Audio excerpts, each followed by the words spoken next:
It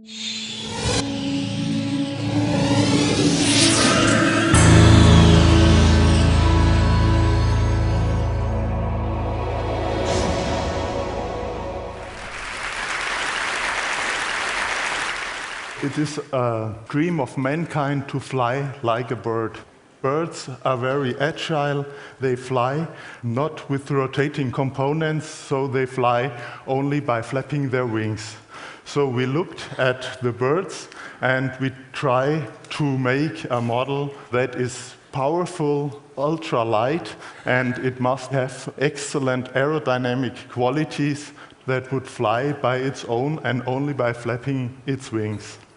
So what would be better to use the herring gull in its freedom, circling and swooping over the sea, and use this as a role model.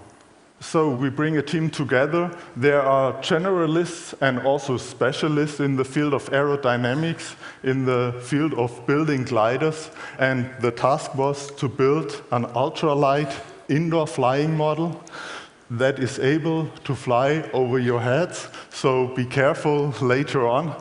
And this was one issue, to build it that lightweight that no one would be hurt if it fell down. So why do we all this? We are a company in the field of automation, and we'd like to do very lightweight structures because that's energy efficient, and we'd like to learn more about pneumatics and airflow phenomena. So I now would like to take your seatbelts on and you put your hats off. So maybe we try it once to fly SmartBird. Thank you.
So we can now look at the SmartBird.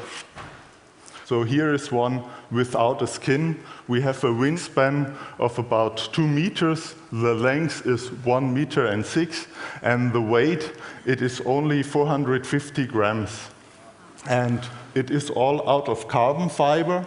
In the middle we have a motor, and we also have a gear in it, and we use the gear to transfer the circulation of the motor. So within the motor we have 3 Hall sensors that we know exactly where the wing is. And if we now beat up and down, we have the possibility to fly like a bird. So if you go down, you have the large area of propulsion, and if you go up, the wings are not that large, and it is easier to get up. So the next thing we did, or the challenges we did, was to coordinate this movement. We have to turn it, go up and go down. We have a split wing. With the split wing, we get the lift at the upper wing, and we get the propulsion at the lower wing. Also, we see how we measure the aerodynamic efficiency. We had knowledge about the electromechanical efficiency, and then we can calculate the aerodynamic efficiency. So therefore, it rises up from passive torsion to active torsion from 30% up to 80%. Next thing we have to do, we have to control and regulate the whole structure. Only if you control and regulate it, you will get that aerodynamic deficiency. So the overall consumption of energy is about 25 watts at takeoff and 16 to 80 watts in flight. Thank you.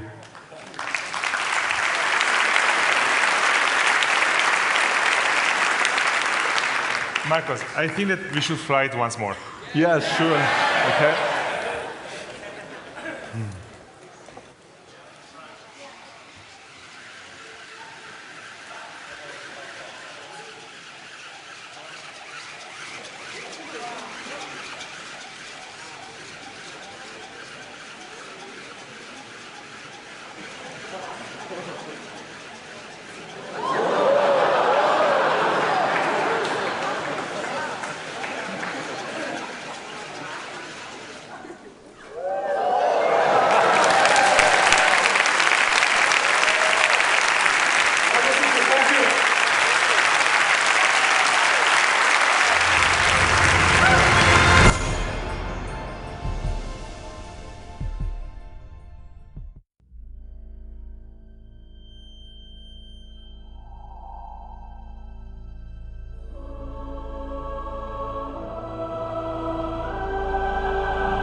The precision of a watch is a function of its movement.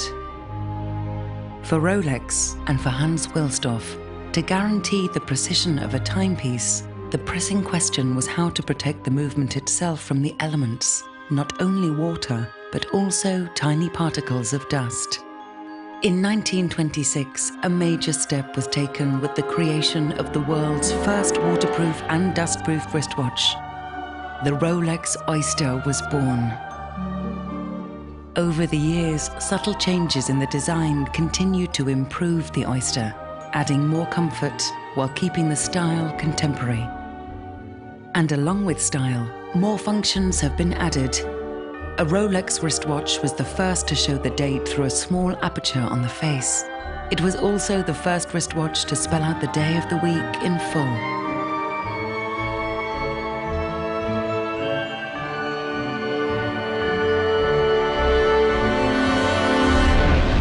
In the early 1950s, Rolex developed professional watches whose functions went far beyond telling the time. Launched in 1953, the Submariner was the first Rolex watch guaranteed waterproof to a depth of 100 meters. Already on an incredible journey of innovation and design, Rolex decided to push the boundaries even further. In 1960, the bathyscaphe Trieste and Rolex made history. The submersible successfully dived to 10,916 meters below the surface of the ocean. A Rolex Deep Sea Special was strapped to the outside. The development of undersea exploration led to the launching in 1967 of the Sea Dweller 2000, waterproof to a depth of 610 meters. In 2008, fitted with the patented Rolex ringlock system, the Rolex Deep Sea safely descends to 3,900 meters. The Submariner continues to evolve. In 2008, the model in gold is redesigned and features a new unidirectional rotatable bezel with a Cerachrom disc. And 2 years later, the steel Submariner is introduced with a green color combination.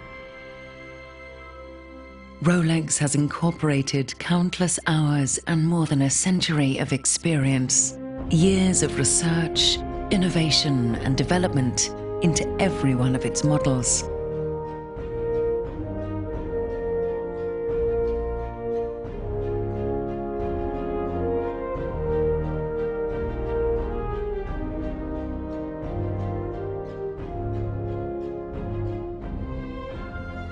And the benefits arising from this work, including waterproofness, precision, and durability, are the result of Rolex's continuous pursuit of perfection. From the most elegant and prestigious models to the professional timepieces, all are exquisitely crafted.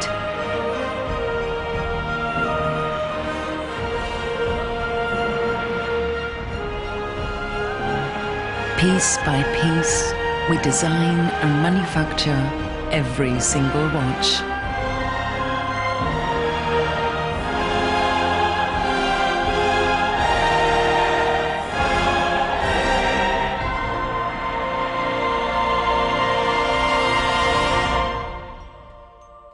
And the story continues.